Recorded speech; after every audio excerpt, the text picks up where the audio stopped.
푸틴이 뭔가 김정은한테는 섭섭한 느낌을 가질 정도로 제대로 된 지원을 안 하고 있다. 당장 급한 식량, 생필품이라든가 원유라든가 무기를 싣고 그렇게 많은 열차가 러시아 전선으로 향했지만 돌아오는 열차는 텅텅 비어서 왔어요. 푸틴 형님이 이거 화장실 갈 때하고 올 때하고 마음이 다르네. 북한이 최근 해외 군사작전 전투위훈 기념관을 준공했습니다. 어떤 곳이고 어떤 의미가 있다고 보시나요? 북한이 우크라이나 전쟁에 모두 14,000명의 전투병력을 보냈습니다. 그 가운데 2,000명이 죽고 4,000명이 부상하는 괴멸 상태의 손실을 입었는데요. 김정은 입장에서는 이들을 영웅시하고 잘 예우해 주지 않다가는 그 유족이나 또 부상자 가족들 또 일반 주민들 사이에서도 청년들 사이에서도 반감이 생길 수 있지 않습니까? 그러다 보니까 그 유가족들한테 아파트, 임대주택을 한 채씩 평양에 줬어요. 그리고 그 주택 앞에, 주택단지 앞에 전투위훈 기념관이라는 일종의 추모관을 건립해서 이번에 이제 준공식을 한 겁니다. 근데 이 규모가 어마어마합니다. 그리고 그 앞마당에는 이제 좀 영웅적으로 죽었다고 자신들이 얘기하는 자폭을 하면서 김정은 동지 만세 이렇게 외치고 죽었다거나 이렇게 기록된 그런 사람들을 이제 매장하는 이렇게 그 유해를 안치하는 이런 그 시설들이 있고요. 안에는 납골 형태로 되어 있습니다. 그런데 사실 2,000명으로 그동안에 우리 당국이 파악하고 있었는데 실제로는 그거보다 좀 인원이 많다 이런 보도가 나오고 있습니다. 왜냐하면 이 기념관, 추모관 외벽에 전사자들의 이름을 이렇게 다 한꺼번에 적어 놓은 게 있는데 그걸 이제 일본 매체 쪽에서 좀 입수를 해가지고 영상을 분석하니까 2,300명 정도 된다 이런 얘기가 나오고 있습니다. 러시아 측에서도 푸틴의 측근인 두마 그러니까 하원 의장까지 방북하고 벨로우쇼프 러시아 국방장관도 와가지고 행사에 참석을 했습니다. 푸틴이 직접 그 의장, 하원 의장을 통해 가지고 메시지까지 냈고요. 이게 이제 4월 26일 날 개관식을 했는데 왜 이날 개관식을 했느냐? 지난해 4월에 러시아가 우크라이나한테 뺏겼던 쿠르스크라는 지역을 탈환한 게 4월 26일입니다. 쿠르스크 해방. 그런데 이게 왜 중요하냐면 러시아 푸틴 입장에서는 2차 대전 이후에 처음으로 외부 세력에 의해 가지고 러시아 본토가 빼앗긴 거예요. 이거를 되찾지 못하고 있었는데 북한 전투병력이 쿠르스크에 주로 투입이 돼서 우크라이나 전력을 완전히 밀어내고 여기를 탈환을 했습니다. 그러니까 푸틴 입장에서는 너무도 고마울 수밖에 없는 거고 김정은 입장에서도 자기네들이 승리했다. 처음에는 막 파병 사실을 은폐하고 이러다가 쿠르스크를 작년에 되찾은 4월이 되니까 이제 커밍아웃을 한 거죠. 우리 군이 사실 러시아에 갔다. 그래서 쿠르스크 해방 작전을 해서 러시아, 우리의 우방인 러시아를 도왔다. 이렇게 이제 이 서사를 써 내려간 겁니다. 거기에 맞춰서 이제 개관식을 했는데요. 특이한 장면이 하나 있었습니다. 이 추모관 마당에 노획 무기 전시관이라는 걸 만들어 놨어요. 사실 북한이 제대로 그 병사들의 유해도 수습을 해가지 않았습니다. 그러다 보니까 유해를 김정은이가 이렇게 유해를 안장하는 묘에다가 이렇게 뿌리는 거 보면 그냥 흙덩이 가지고 이렇게 제스처를 취하는 이런 수준이었거든요. 그런데 정작 현장에서 전장에서 수습했다고 하는 드론이라든가 우크라이나군의 무기라든가 이런 거를 엄청나게 평양으로 가져갔어요. 놀랍게도 대여섯 대의 전차까지도 거기 등장을 합니다. 그러니까 북한이 우크라이나 전에 지원을 하기 위해서 러시아에 포탄과 무기와 이런 걸 엄청나게 열차로 실어 보냈는데 아마 그 교환편으로 이런 무기를 가져온 것 같아요. 그러면서 아마 러시아 측에는 이렇게 설명했겠죠. 야, 우리가 이거 우리 전과를 주민들한테 홍보하려면 필요해. 가져왔는데 흥미로운 건 미국의 최신형 주력 전차인 M1 에이브럼스 전차가 노획물로 전시되어 있는 장면이었습니다. 지금 사진 보시면 붉은 이 동그라미로 쳐진 그 안에 있는 게 에이브럼스 전차인데요. 1980년에 생산을 시작한 이후에 미국의 주력 전차로 이라크전이라든가 이런 데서 미국 지상전이 전개가 되는 데는 어디서나 선두에 섰던 이런 아주 미국 지상 전력의 상징과 같은 이런 무기입니다. 이게 아마 미군이 우크라이나전을 위해서 지원을 했던 게 우크라이나가 운용을 하다가 북한군 또 러시아군한테 뺏긴 것 같아요. 뭐 드론을 또 엄청나게 전시해 놓은 이런 장면도 있습니다. 그만큼 초기에는 이 우크라이나 드론 때문에 북한 군인들이 엄청나게 부상, 괴멸을 당하고 또 손실을 입었거든요. 처음에는 사실 북한군이 이 드론이 뭔지도 모르고 들어간 겁니다. 그러니까 드론이 달려드니까 그거를 총으로 쏘다가 안 되니까 나중에는 그냥 총 개머리판으로 그걸 어떻게 하려고 그래요. 달려드니까. 그게 말이 됩니까? 폭탄을 들고 날아오는 드론을 때리면 거기서 폭발해가지고 뭐 죽거나 다치는 이런 장면들까지도 영상으로 공개가 된 적이 있었는데요. 어쨌든 이 전투위훈 기념관이라는 시설을 통해 가지고 김정은은 자기가 명분 없는 전쟁에 청년 군인들을 내몰았다가 죽게 된 이런 상황을 뭐 좀 다른 쪽으로 영웅서사를 씀으로써 좀 불만을 누그러뜨리고 이렇게 하려는 거고요. 또 한 가지 눈길을 끈 건 이런 중요한 행사 때마다 데리고 다녔던 자기 딸 주애를 이날은 데리고 나오질 않았습니다. 사실 데리고 나올 수가 없었겠죠. 거기에 수많은 부모들이 자기 아들, 정말 이름 모를 이국 땅 우크라이나를 뭐 알기나 했겠습니까? 거기에 보냈다가 정말 생떼 같은 자식들이 유해도 수습 안 된 상태에서 죽었다는 통보를 받고 그 추념관, 기념관이라는데 정말 동원되다시피 서 있는데 김정은은 자기 딸이라고 귀하게 해가지고 그 고급 세단에다가 고급 옷 입혀가지고 서 있으면 주민들이 뭐라고 생각하겠습니까? 야, 정말 저놈은 자기 딸만 중요하지 남의 자식들은 정말 뭘로 아는 거냐? 이런 느낌을 받을 수 있을 겁니다. 또 그때 러시아의 고위 관료라든가 이런 사람들 다 와가지고 정말 추모 행사를 하고 이렇게 하는데 그 사람들은 또 뭐라고 생각하겠습니까? 아유, 저 칠칠 맞은 놈 이런 데까지 딸 데리고 나와가지고 저게 무슨 회개한 세습 노름이냐. 사실 러시아 입장에서 봐서도 북한이 지금 정권을 이렇게 한 패밀리가 세습하는 거? 이거 정말 사회주의 망신이라고 생각할 거거든요. 그래서 아마 주애를 데리고 나오고 싶어도 데리고 나올 수 없었던 것 같습니다. 김정은이 직접 헌화까지 했다는 건 상징성이 커 보이는데요. 의도가 무엇일까요? 자신이 직접 이 문제를 챙기고 있다는 걸 보여주는 겁니다. 그리고 김정은이 이날 뭐 꽃을 바치면서 또 묘비에 이렇게 꽃을 바치고 또 실제로 한 병사의 그 묘에 유해를 이렇게 자기가 같이 이렇게 손으로 직접 이렇게 뿌리고 덮는 이런 퍼포먼스까지도 했거든요.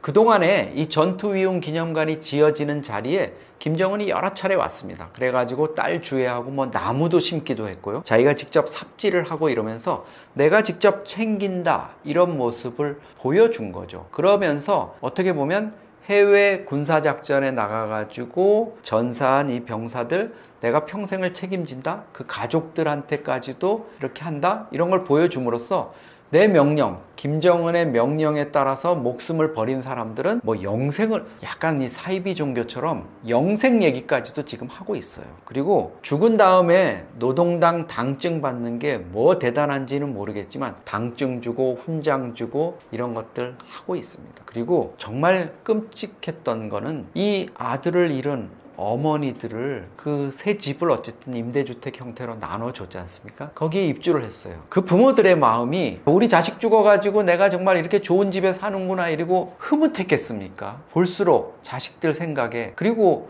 더욱더 놀라운 건 김정은이가 이 묘지라든가 전투위훈 기념관 추념관을 그 아파트 앞에다가 지었잖아요. 내려다보게. 정말 뭐 어떤 의미에서 보면 우리 자식 죽은 묘지 내가 매일 쳐다볼 수 있다 이런 의미도 볼 수 있지만 정말 평생 거기 살면서 계속 그 안타까운 마음을 가질 수밖에 없는 이런 상황인데요. 이런 부모들을 입주식이라고 행사를 치른 다음에 훈장이랑 아들 사진이라는 거 들고 웃는 모습으로 촬영을 하는 이런 몹쓸 짓까지 하고 있다는 겁니다. 북한 거기에 뭐 선전화보나 노동신문 같은데 그런 사진 실어놓고 부모들이 이제 마치 만족스럽게 우리 아들이 장군님을 위해 가지고 최고사령관의 명령에 따라 전쟁터에 나가서 자폭을 했고 뭐 영웅이 됐고 이런 서사를 하는데요. 거기에 다 추모관에도 그런 게 있더라고요. 소총도 이렇게 전시해 놓고 그 다음에 또 피 묻은 뭐 수첩 이런 것들 옷 이런 거 전시해 놓고 암흑의 병사는 적군이 몰려오자 포로가 되지 않기 위해서 이 총을 쏘아서 스스로 장렬한 죽음을 맞았다. 부모가 그런 것들을 보면서 부모 마음 다 똑같지 않습니까? 어떻게 해서라든 뭐 좀 몸을 다치고 이랬든 목숨을 부지해가지고 고향에 돌아오고 다시 살아 돌아오는 게 부모의 마음이지, 무슨 부모가 조국과 나라를 위해서 그래 너 특히 자결을 했다 마지막 순간에 얼마나 부모의 마음이 평생 한이 되겠습니까? 지금 북한이 그런 말도 안 되는 영웅서사, 또 해외에 나가서 많은 청년 군인들이 그렇게 정말 의미 없이 죽었는데 그 청년들을 영웅으로 만드는 이런 걸로 이 위기를 모면하려는 이런 움직임을 벌이고 있습니다. 쿠르스크 전투에서 전사자까지 나왔다는 건 실전 투입이란 의미인데 북한군의 실제 전투력은 어떻게 평가받고 있나요? 우크라이나 전쟁을 통해서 북한군은 저는 엄청난 전력 향상이 있을 거라고 봅니다. 사실 실전 경험을 쌓는다는 것은 놀라운 결과를 가져올 수 있습니다. 우리 한국 같은 경우에는 그동안 K방산이라는 놀라운 세계가 부러워하는 이런 성과를 가지고 있었지만 실전에서 이것이 검증받지를 못했잖아요. 근데 이란 전쟁을 통해서 방공무기인 천궁이라든가 이런 것들이 놀라운 성능을 발휘했다는 거를 세계가 이제 알게 됐고, 그 이후에 뭐 LIG라든가 이런 쇄도하고 있지 않습니까? 어느 국가나 사실은 실전 경험을 축적함으로써 그 군대의 전투력이나 이런 것들을 역량을 갖추고 싶어 하는 게 어느 국가의 군대나 같은 생각입니다.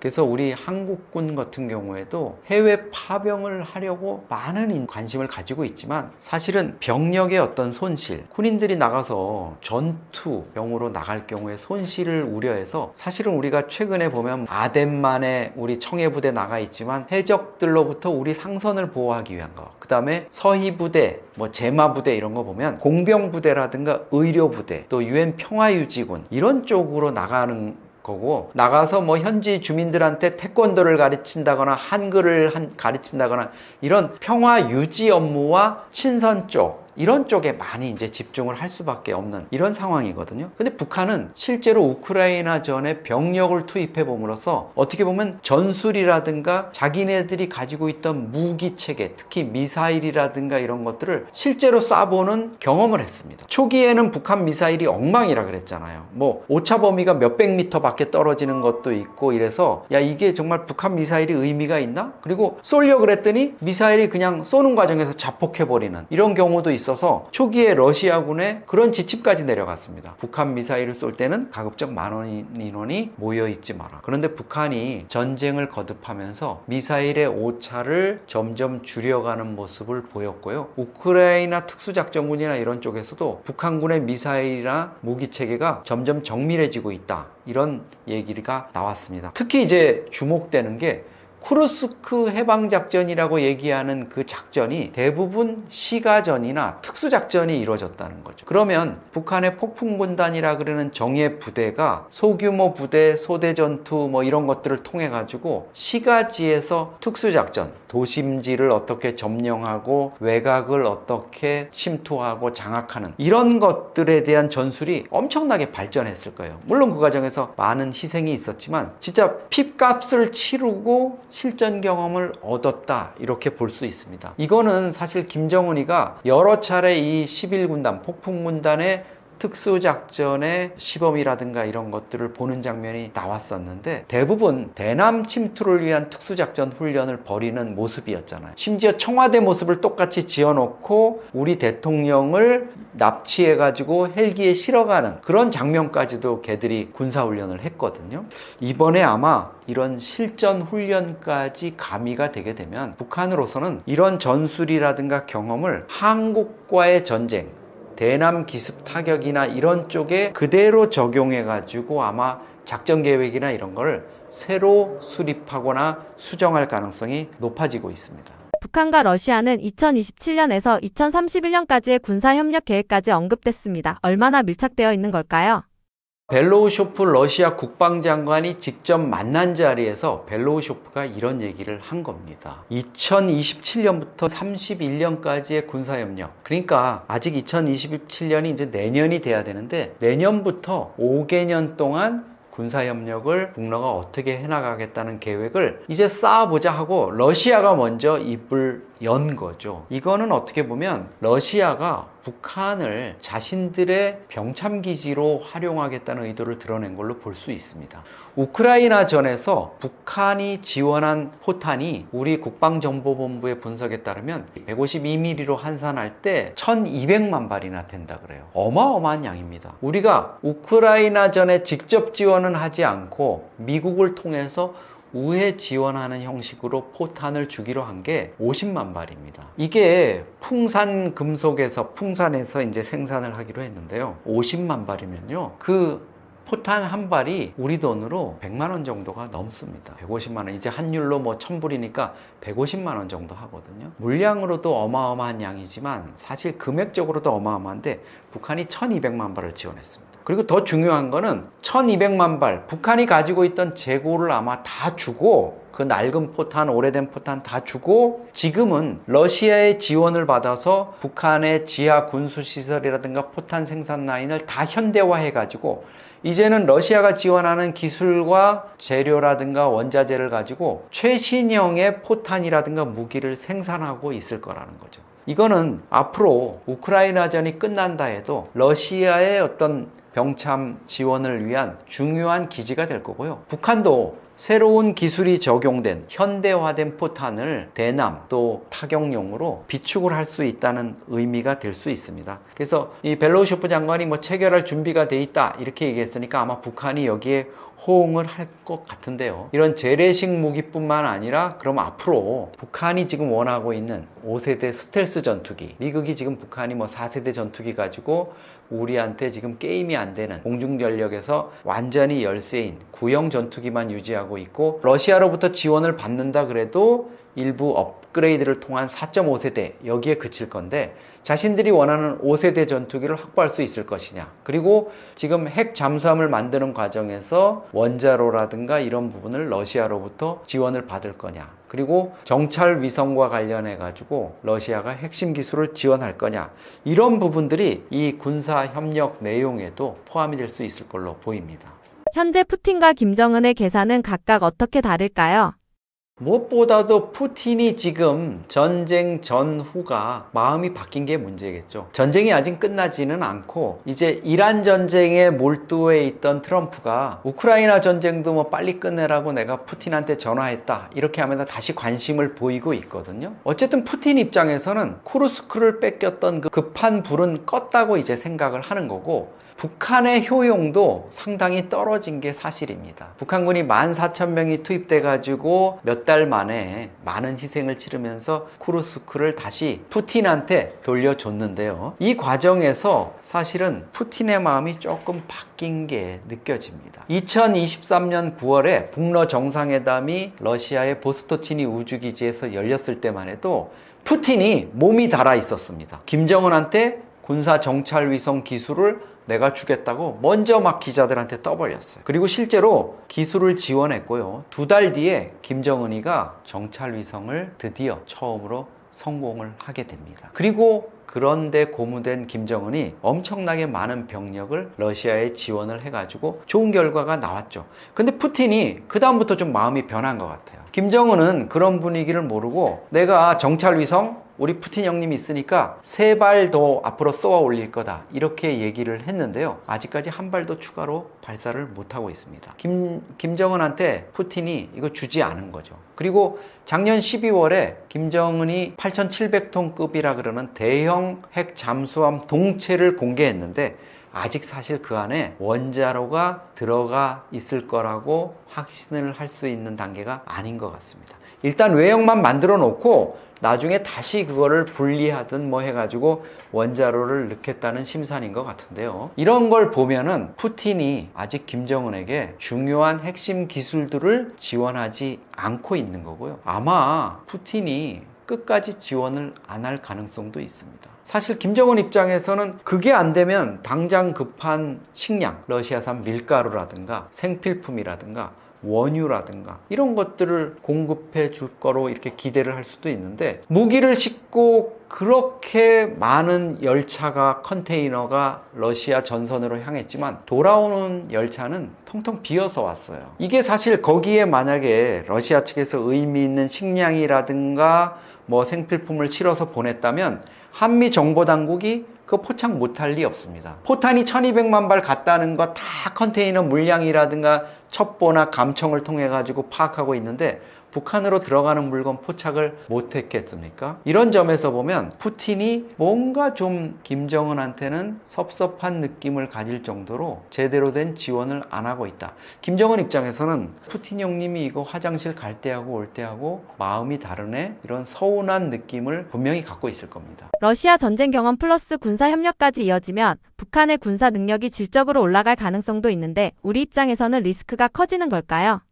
특히 우리 입장에서는 드론 전력에 북한이 각별한 관심을 갖고 있었고, 이 부분이 우크라이나 전선에서의 실전 경험, 그리고 김정은이 이후에 드론 전력을 강화하라고 지시해가지고 엄청나게 많은 드론이 지금 확보가 되고 있다는 거죠. 이란의 샤헤드 136 드론을 본딴 자폭 드론이 북한 매체에 등장하고 있고요. 자신들이 이제 스스로 그런 것들을 많이 만들어내고 있는 거죠. 더욱 위험한 거는 인간 자폭 드론입니다. 사실은 북한이 이번 전선에서 2,000명이 죽었다 그러는데요, 대부분이 자폭을 한 병력들이 많습니다.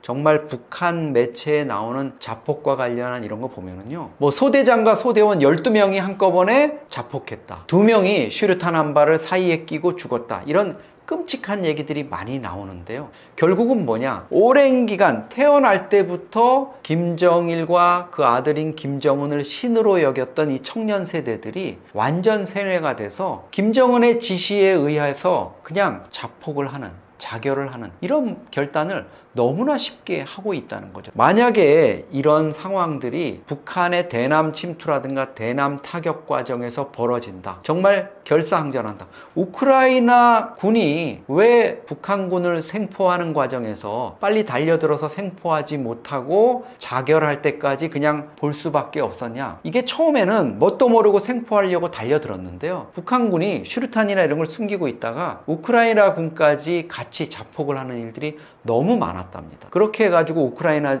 군인들이 이제 더 이상 접근도 못하고 이런 상황이었는데, 이게 어떻게 보면 뭐 안 좋은 의미에서 북한군의 정신 전력이 엄청나게 강하다는 거, 우리가 생각했던 것보다. 우리는 사실 북한 청년 세대들은 한류 드라마나 영화에 빠져서 한국을 동경하고 한국에 오고 싶고 이런 부분들에 많이 그동안 집중해 왔는데, 또 다른 북한 군인들의 그런 그룹에서는 엄청난 세뇌와 사상 교양을 통해서 이런 극단적인 선택을 할 수 있는, 정말 뭐 2차 대전 때 일본군의 가미가제 특공대 같은 이런 일들이 이 21세기 전장에서 얼마든지 현실화할 수 있다, 이런 우려를 낳고 있습니다.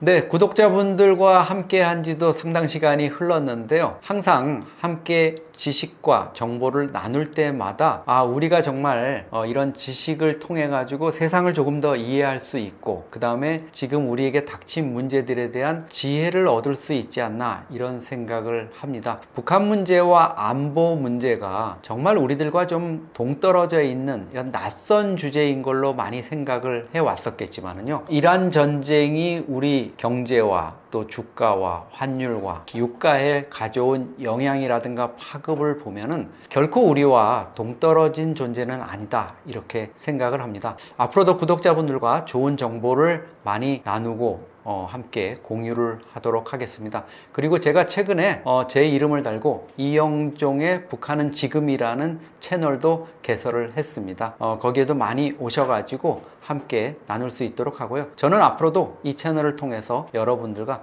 더 깊이 있는 정보를 함께 하도록 이렇게 노력을 하겠습니다. 감사합니다.